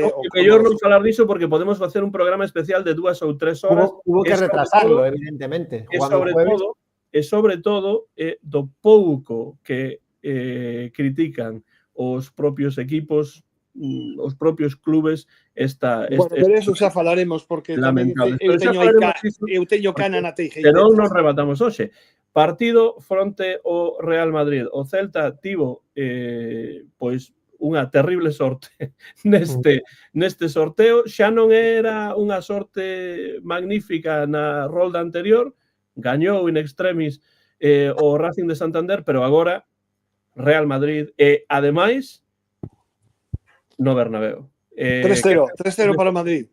Antonio Cadí, 3-4-0. 3-4-0 para o Madrid. No, a ver, 3 o 4. Antonio, a ver. 3 o 4, 3 o 4. Un 3,5. 3,5. 3,5. Me 3 encanta, e un porque en dice propia 3 o porta. 4 y luego, claro, tiene más posibilidades que los demás de ganar. Claro, No, claro. 3-0. 3-0 para o Madrid. 3-0 para o Real Madrid nun partido no que Antonio ve que totalmente imposible. Con partidos que, ainda que a Copa é diferente, hai outra mentalidade, pero o Madrid ven moi ferido, o Madrid non pode fallar, en Madrid o Celta vai nas pagar. E como é fácil pagarlas porque o Celta fora de casa é un desastre, pois 3-0. 3-0 pro Real Madrid nese partido. Dame rabia, porque mira que me alegrei da victoria do Barça outro día, Sí, eu realmente pois iso daría para outro programa. Sí, Así que para outro programa, veña, que hai que fear. Yo muy parecido a Antonio, 3-1 en este caso. Eso es lo que creo que va a pasar. Lo que quiero es que el Celta fuerce la prórroga y si puede forzar penaltis, los fuerce también. Y después no poder con el culo el día del Atlético de Bilbao. Bueno, me da igual. A mí me interesa a mí me interesa máis a Liga que a Copa porque... Esta plantilla es amplia, Antonio, hay que sacarle jugo. Sí, ya. Claro. Bueno, hai por aquí quen di pues Real Madrid 5, Celta 1, alguén di por aí 2-4, bueno. Claro. Pero está claro que... Tuviese que pagar a porra, no creo que ese 2. Para nós non. Lo estaba pensando yo también. 3-1, pero Fernando que marca o gol do Celta, claro. ¿Quién marca el gol del Celta? Williot tiene que marcar. Sí. Estaba pensando eu que tu resultado Williot iba a meter o gol. O 3-0 e o 3-1 é o que eu ia dicir, porque de feito nunha porra online dixen 3-0 para o Real Madrid con dor do meu corazón. Bueno, pois sale, deixo 3-0, ponme a min 4-0. Bueno, veña, pois vale. Antonio di 4-0. Porque é o meu fillo, Se chega a ser Fernando non lle fago o favor, Pois, porque sou sobrinho, sobrinho. Eu digo 3-0. E Susi? Eu vou dicir, contra todo pronóstico, 2-3. Bien, vamos. Bien, Susi. Eu vai contra a miña religión dicir que o Celta perde. Ainda que me guste a porra, se lo dijo la Gata. Entonces, na Copa nunca se sabe. O Madrid ven moi frouxo despois da que pasou unha Supercopa, así que a ver se a sorte que Jaime Soto di por aí que é 0-3, así que bueno, mesmo 0-3, mira, dos meus máis fe que ainda máis. Quen marca os goles, Susi? Os goles de Borja, Williot e Mingueza. Bueno, Mingueza que é un xogador que... Por certo, outro xogador que cada día vai peor. Sí, bueno, dicía alguén no partido non foi o pues seu mellor partido, pero Mingueza por min poden levalo, Si deixan aí dicía alguén no chat precisamente lo malo si lo meten en el GS 360 entonces estamos perdidos, claro, porque queren conseguir diñeiro. Que con esos rumores de venta e de marchar a outros lugares, Mingueza sí leva uns partidos realmente un par deles, sí, pero bueno, Mingueza para mí é unha peza fundamental no equipo, así que bueno, que quede. Sí, pero está moi mal, está xogando cada vez peor, está moi frouxo. Leva un par de partidos frouxo, pero bueno. No, un par de partidos no, leva máis de un par de partidos, Susi. Que sea guapo non quere dicir que... Bueno, de guapo dilo ti, O rapaz, sabe tocar o piano e cousas así. A ver, a mí pareceme guapo, pero claro, iso non ten nada. A mí como home pareceme guapo, a verdade, sí. Sí, es guapo, estoy de acuerdo. Bueno, agora non vimos... Estoy de acuerdo en algo con Antonio. A ver a próxima puntuación vai ser por Beleza 2. Nos gusta Mingueza. Non imos entrar nun corazón de... Claro, que se vai camiño diso. Porque vai camiño diso. O que sí temos que dicir é que Antonio di claramente o importante a Liga, na Copa non hai nada que facer, e na Liga chega un partido o domingo moi difícil. Un partido verdadeiramente difícil na casa fronte a ese outro equipo que a min sempre me tira moito, que é o Athletic Club de Bilbao. A mí é o equipo que máis admiro da primeira división. O equipo que Antonio máis admira, un equipo que a Fernando non lle cae demasiado ben, pero o importante non é iso. O importante é normal, A Fernando é normal, que non lle caia moi ben, No. Imos entrar niso. Que agardades do partido? Máis aló de que sexa un partido complicado, porque evidentemente vai ser un partido difícil. O Celta chega sin Marcos Alonso, sin Iago Aspas, o Atlético de Bilbao anda moi forte, vai ser un partido durísimo, vexo a cousa francamente mal, porque vou decir, vexo a cousa francamente mal. Porque, a ver, o Athletic nunca se nos deu excesivamente ben, en xeral, houve momentos que sí. En estes momentos están moi arriba, están loitando por seguir na Champions League, están moi ilusionados, en Bilbao se vive un momento de moita ilusión, e eu vexo que o Celta lle falta xente importante para ese partido. Atrás un tío importante e no medio, na media punta outro moi importante, e que non pase algo no partido do Real Madrid. Por iso que eu son absolutamente pesimista, cenizo, como di meu amigo, en absoluto, pero xa che digo por adiantado que o meu resultado de, a pesar de todo, empate a 1. Empate a 1. Te lo quitó, Antón. A pesar, sí, xa o dixen outro día que yo roubaba. Sí. Eu sabía que ia decir empate a 1, entón non vou dicir empate a 1. E sendo moi optimista, en absoluto, sendo moi optimista. Pero quen marca o gol do Celta? Quen marca o gol do Celta? Williot. Venga, vamos. E bueno, por aí Mario Bueno, Seijas... sempre que o poñan, claro, porque con Claudio nunca se sabe. Mario Sejas di, vexo máis opcións de gañar en Madrid que gañarlle a un Bilbao tan serio. Pois eu creo que as dúas cousas son negativas, moi difíciles, veñen en un moi mal momento, con pouco descanso, ademais, e metida aí a copa con calzador. Bueno, Antonio, pero el Atleti juega el jueves tamén, que yo pensaba que jugaba antes, juega el jueves, ¿eh? No, xa sei, ten que viaxar. No, juega en casa. No, digo que ten que viaxar a Vigo. Ah, bueno, vale, sí, ese sí. Pero bueno. No, el Celta tamén ten que viaxar, bueno, entón estamos empatados. Pero de todas formas, é unha vergonza como está organizado todo isto, porque, en fin, 48 horas. Señores, ou hai demasiadas competicións ou isto está en unha... Hombre, Antonio, el partido estaba fijado para el sábado y lo movieron para el domingo, ¿eh? Claro. Pero para, mira, un sábado a 6:30, que por fin nos tocaba unha hora decente, o domingo ás 2 da tarde. O Athletic tamén está cabreado, Home, e aparte é un partido no que se desplazan moitísimos afeccionados dende Bilbao. Había xente que xa reservara hotel para quedar aquí. E que todos facemos plans para a semana, cando sabes o partido, e de repente, bueno, eso vai na teijeireta. Unha aperta, por certo, para Mario Sejas, que coincido ás veces, bueno, moitas veces no programa do señor Pablo, o señor Pablo Verdeal. Bueno, un di Antonio, gol de Billiot. Susi, ti que pensas? Eu tamén pareceme máis difícil puntuar en Balaídos contra este Athletic Club que contra o Madrid no Bernabéu. 2-2, vou dicir 2-2. Me lo robaste. Ai, perdoa, Fer. Vale. Susi, os de abaixo estamos roubando e os de arriba. Estamos. Os do piso de arriba. E quen marca os goles, Susi? Vou dicir... que non sei quen vai xogar con Claudio, nunca sei quen decir. Claro. Vou dicir Borja Iglesias outra vez, que son borjista, e vou dicir Pablo Durán, a ver se así o pon a xogar. Claudio, escoita. Bueno, pois temos 2 empates. Gracias en absoluto, que Dios me perdoe, estou moi contento porque creo fondamente nela, ademais. Sí, vai en absoluto a un lugar trabucado con Antonio, porque o que pense Deus, el non ten moita, non importa moito, a menos que Deus sexa Bob Dylan, pero eso é outra cousa. Fernando. Vale, ¿me puedes decir los 3 resultados que se dijeron? Antonio dijo 1-1. 1 e 2-2. 2-2 y 2X. ¿Y tú no dijiste nada aún? No, eu non dixen, pero se queres puedo dicir. Vale, entonces, como Susi me sacó el 2-2, voy a ser un poquito más optimista de lo que iba a ser en principio, porque bueno, acabo de ver que el Atleti también tendrá sus historias, sus sanciones. Sí, también, claro.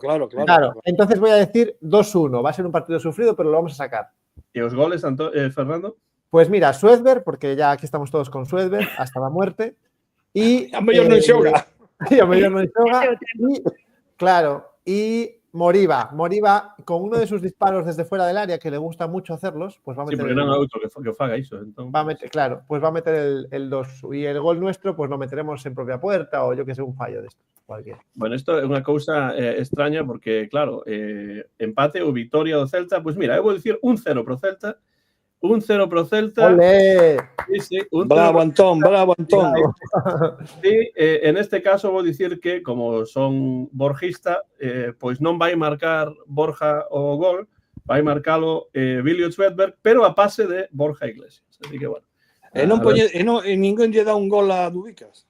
Non, é que non está moi claro que Dubicas. Que me da pena que esté pasando por ese momento. Yo le tenía bastante simpatía. A ver si vuelve. Bueno, que volte en todos los sentidos. Que no, claro, sí. ya. O gol baixo brazo. E xa que é grego, pois unha volta estilo Odiseo para continuar con esa cuestión da literatura que dicía Antonio anteriormente. E agora imos pechar o programa coa Teijeireta, pero antes quero lembrar a audiencia 3 cousas nos comentarios. Primeiro, valoración dos xogadores no partido fronte ao Rayo. Segundo, porra para o partido de Copa fronte ao Real Madrid. E despois porra tamén para o partido de Liga fronte ao Athletic Club de Bilbao. Se non tedes máis comentarios... Non, eu quería preguntarche, non acertou ninguén, é o 2-1 do Rayo Vallecano. Sí. De feito, xa que o dis, Antonio, vou sacalo para que todos saiban que, atención, importante que o resultado de 2-1 foi acertado por 2 acertantes, vaya desastroso, por 2 ouvintes, pero un deles é un ouvinte e outro é Fernando Rodríguez. Fernando, Fernando acertou. Retite, home, estás contento de acertar esa derrota do Celta. Ni me acordaba, Antón. Atención, importante. Fernando acertou e conseguiu 2 puntos porque tamén acertou o goleador.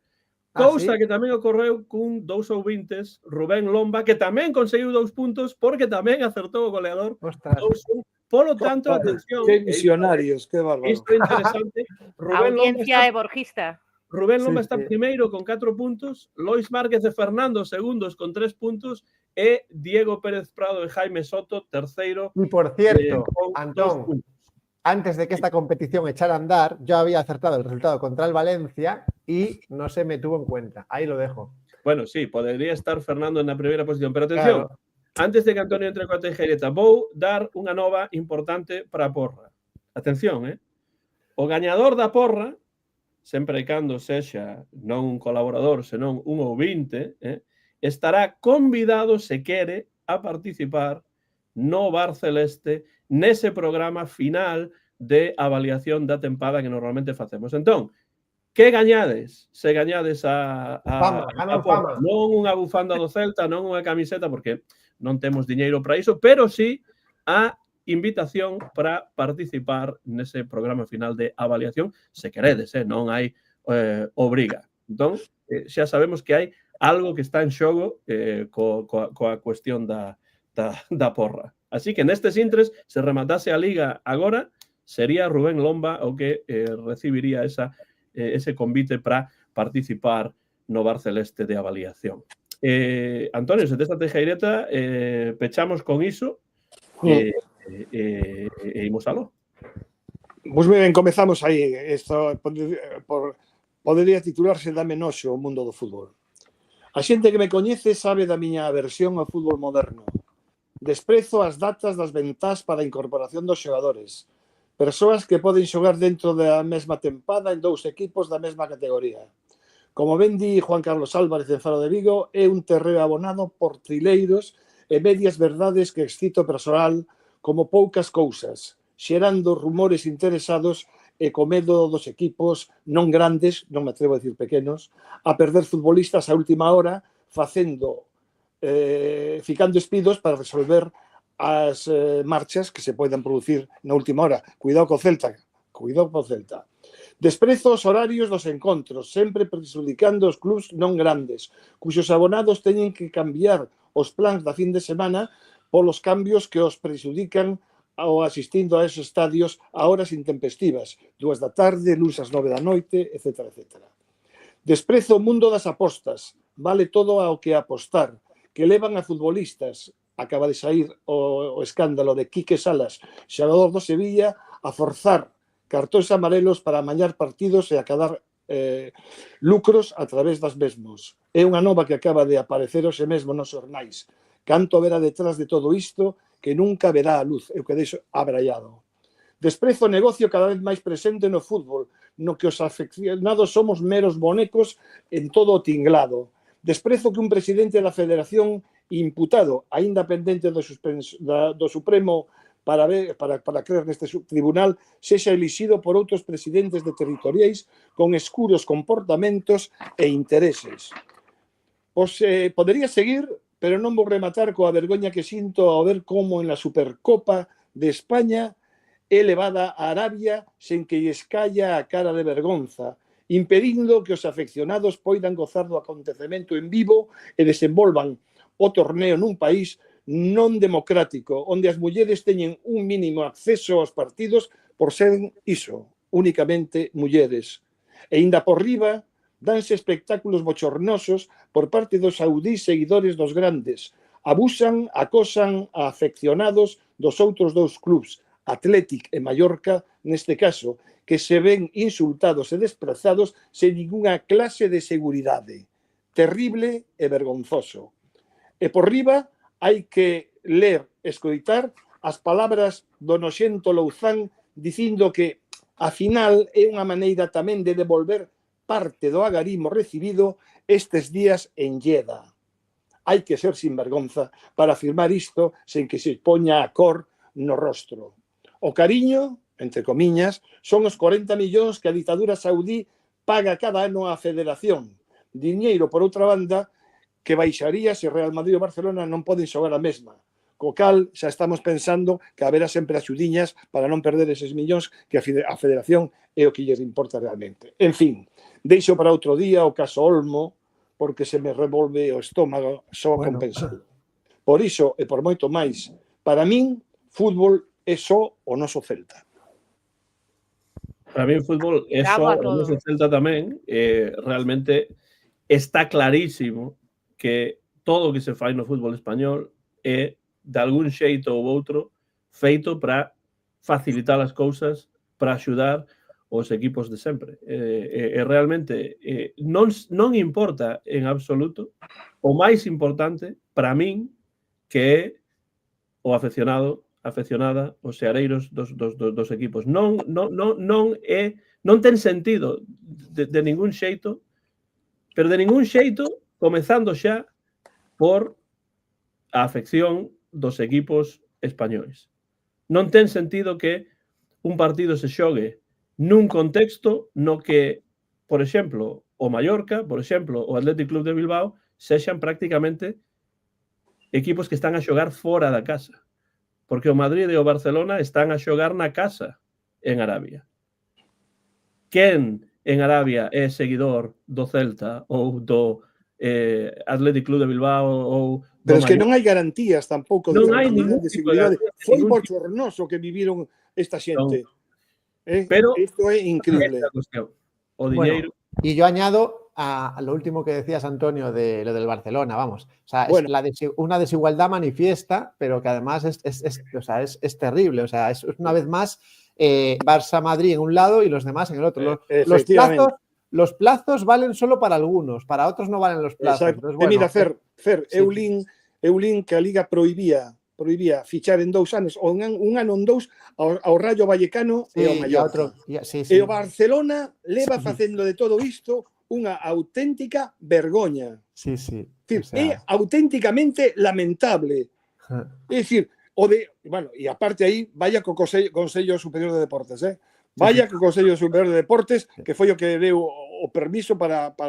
Porque resulta que dijo que no tenían competencia ni la Liga ni la Federación. Y yo, entonces, ¿quién tiene competencia para decidir eso?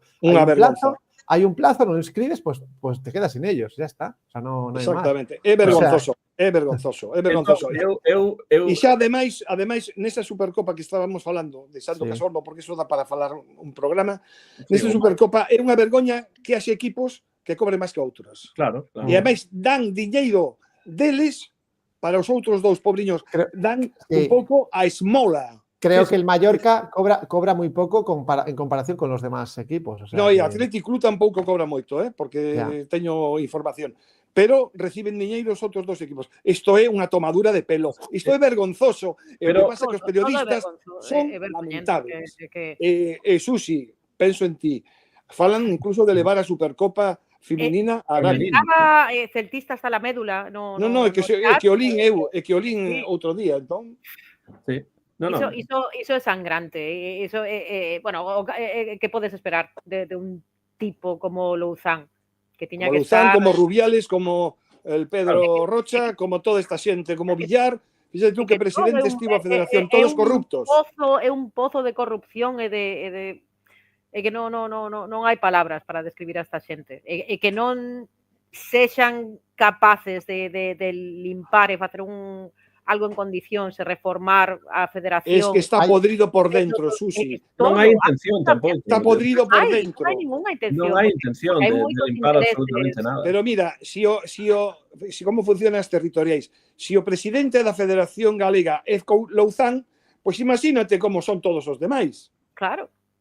Entendes? E non hai posibilidades, non teñen nada que facer. Está todo corrompido.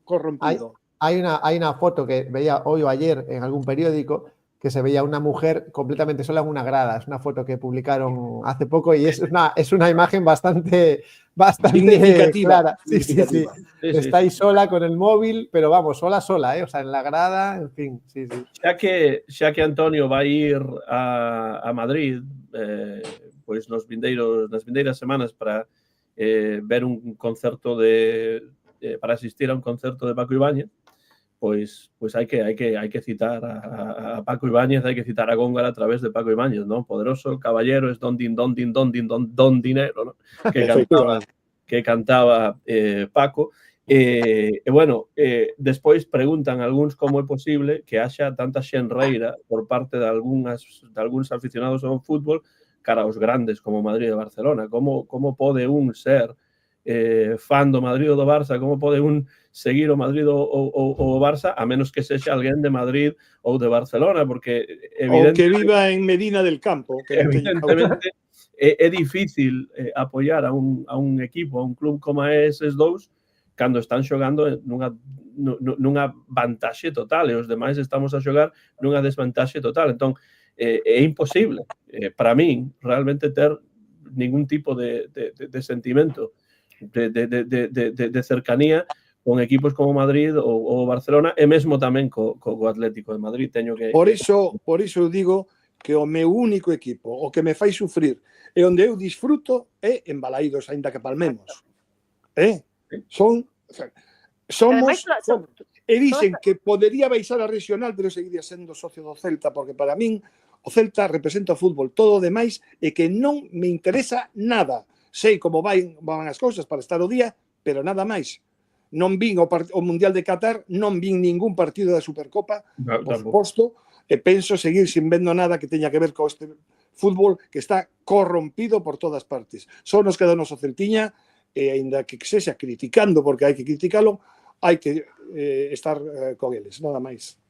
No, que comentabades que non entendíamos por que tantos afeccionados de fora de Madrid ou de fora de Barcelona eran seguidores dos dous grandes. Non entendo como toda esta xente que os apoia non se indigna cando o seu equipo, o equipo do que son afeccionados, van a xogar a final da Supercopa noutro país, en un país como Arabia Saudí. Sí. E ainda por riba palman 5-2, non te digo nada. Ese é e cando é o Barcelona... Foi o único positivo de toda a Supercopa. Pois sí. O que pasa é que o Barcelona é igual que o Madrid nese sentido, Sí, por suposto. Bueno, con esas reflexións, este debate que podría ser un programa ou dous completos, pois rematamos esta edición en directo do Bar Celeste. Susi, moitas gracias por pasarte nesta ocasión e agardámoste en futuros programas. gracias a vos, bueno, xa sabedes, eu sempre que poida, aquí estarei para comentar. Se pode ser o próximo día unha victoria do Celta, iso espero. A ver se é certo, porque, bueno, vai ser difícil, non? Eses dous partidos, Madrid e despois Athletic Club de Bilbao, complicado. Pero, bueno, agardámoste nos vindeiros programas do Barceleste. Antonio, moitas grazas por esa teijeireta que sempre dá moito que falar. Bueno, o vindeiro partido é na casa. Agardámoste tamén aquí. Sí, penso velo, evidentemente. Penso ir a Balaídos, que para min é o máis bonito de todo, ir a Balaídos. Os meus partidos pola televisión cada día me gustan menos. E o que teño que dicir é que estou encantado, como sempre, Antón, que vos quero moito, a Fer, quero moito, el xa o sabe. E a Susi non só a quero, sino máis que é un encanto, apetéceme moito que estea sempre aquí, porque sempre pon a ponderación das cosas. É dicir, hai que xerar un pouco de debate, porque senón todos dicimos o mesmo, estamos perdidiños, non? Entón non paga a pena facer un programa. Susi, de verdade que cada vez que apareces eu estou moi contento. Así que moitas gracias e seguiremos. Fernando, grazas a ti tamén. Lembra onde podemos ver e escoitar o Barceleste. Pues bueno, primero que entre toda esta vorágine de fútbol moderno hay pequeñas alegrías, como el hecho de que el Orense Club de Fútbol esté aguantándole 0-0 al Valencia casi en el descanso ahora mismo. Eso es una pequeña alegría dentro de este fútbol tan, bueno, pues tan monótono. Eso por un lado. Por otro, un placer como siempre estar con vosotros, con algunos más cerca que con otros. Y podemos, bueno, pues nos pueden seguir en YouTube, como siempre, también en Facebook, donde casi somos 300 los seguidores del Barceleste, en Spotify y en iVoox, que hemos reactivado la cuenta. Perfecto, pois moitas grazas a todos e a todas por estar aí no chat. Deixades comentarios coas valoracións e coas porras, e agora rematamos, por suposto, con ese berro celeste, e eu deixo o balón a botar e vos berrades ese ala Celta, que ademais ten que servir para 2 partidos. O xoves, fronte ao Madrid. Ten que ser máis longo, non? Venga, va. De Bilbao. Ten que ser un poquinho máis longo, efectivamente. Vale. Como sempre, o de sempre. ¡Ala! ¡Ala!